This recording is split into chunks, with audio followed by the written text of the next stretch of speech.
welcome back to SMBT Music channel. සාදරයෙන් පිළිගන්නවා අලුත් වීඩියෝ එකකට SMBT Music channel එකෙන්. ඉතින් අද වීඩියෝ එක කතා කරන්න හදන්නේ WhatsApp හරහා කොහොමද අපි AI අයවත් නැත්නම් Meta AI use කරන්නේ කියලා. ඉතින් WhatsApp update එක දැන් දවස් කිහිපයකට කලින් නිකුත් වුණා. ඉතින් ඒත් සමගම Meta AI use කිරීමේ හැකියාව ඔයාලට දැන් තියෙනවා. හරි. ඉතින් අපි වීඩියෝ එකට ගිහලා බලමු කොහොමද අපි මේ Meta AI use කරන්නේ සහ Meta AI හරහා අපිට මොනවද generate කරගන්න පුළුවන් කියලා. හරි.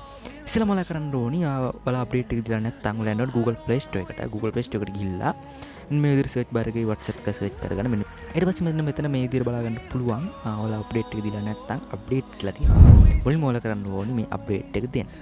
හරි. ඒ විදිහට අප්ඩේට් එක දුන්නාට පස්සේ ඔයාලා කෙලිම WhatsApp එක ඕපන් කරගන්න.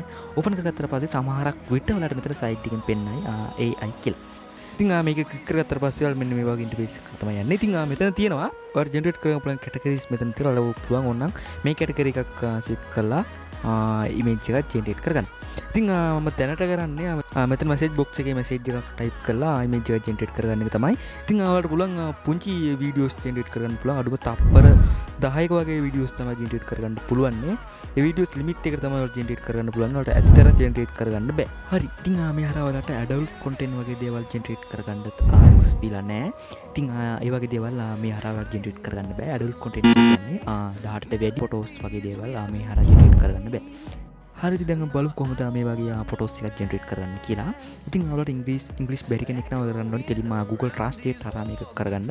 ඉතින් මට උනත් ඇත්තටම ලොකු ඉංග්‍රීසි දැනුමක් නැහැ. ඒකින්ද මම කරන්නේ නැත්නම් Google Translate හරහා මේක ඉංග්‍රීසි වලට translate කරගෙන ජෙනරේට් කරගන්න එක. ඉතින් ඉස්සෙල්ලා මම මේ විදිහට normal pitch එකක් ජෙනරේට් කරගන්නම්. ඉතින් මම යාට මෙන්න මේ විදිහට answer එකක් දෙනවා. I want 18 years old girl pictures කියලා. ඉතින් මෙන්න හරි. දුන්නාට පස්සේ බලලා ගන්න පුළුවන් මෙන්න මේ විදිහට pictures එකක් ජෙනරේට් වුණා. ඉතින් මේ pictures එක ඔයාලට ගැලපෙන්නේ නැත්නම් ඔයා කරන්න ඕනේ ආයිමත් මේ answer එකම දීලා ජෙනරේට් කරගන්න image එකක්. ඉතින් answer එකට මෙයා ජෙනරේට් කරලා දෙන්නේ වෙනස් image. ඉතින් ඒකින්ද ඔයාලට ඇති වෙන්න photos ජෙනරේට් කරගන්න පුළුවන්. ඉතින් අද මම කියද ඉංග්‍රීසි දැනුමක් නැති කෙනෙක්ට කොහොමද මේක කරන්න කියලා. ඔයාලා කෙලින්ම යන්න Google Translate එකට. මෙන්න විදිහට Google එකට ගිහලා මෙතන search කරලා Google Translate කියලා.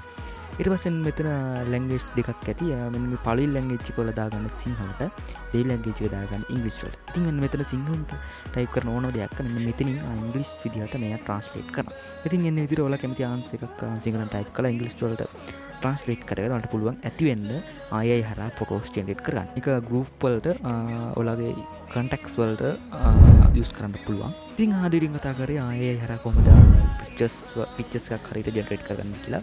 ඉතින් ගොඩක් දෙනෙක් දන්නේ නැතුව ඇති කියලා මම හිතනවා. ඒකින් තමයි වීඩියෝ එක නම් channel එක subscribe කරන්න 1k යන support එක දෙන්න සහ වීඩියෝ එක like එකක් දාන්න සහ comment එකක් දාන්න මතක් කරගන්න. තවත් මේ වීඩියෝ එකකින් හැමෝටම සුවදවසක්.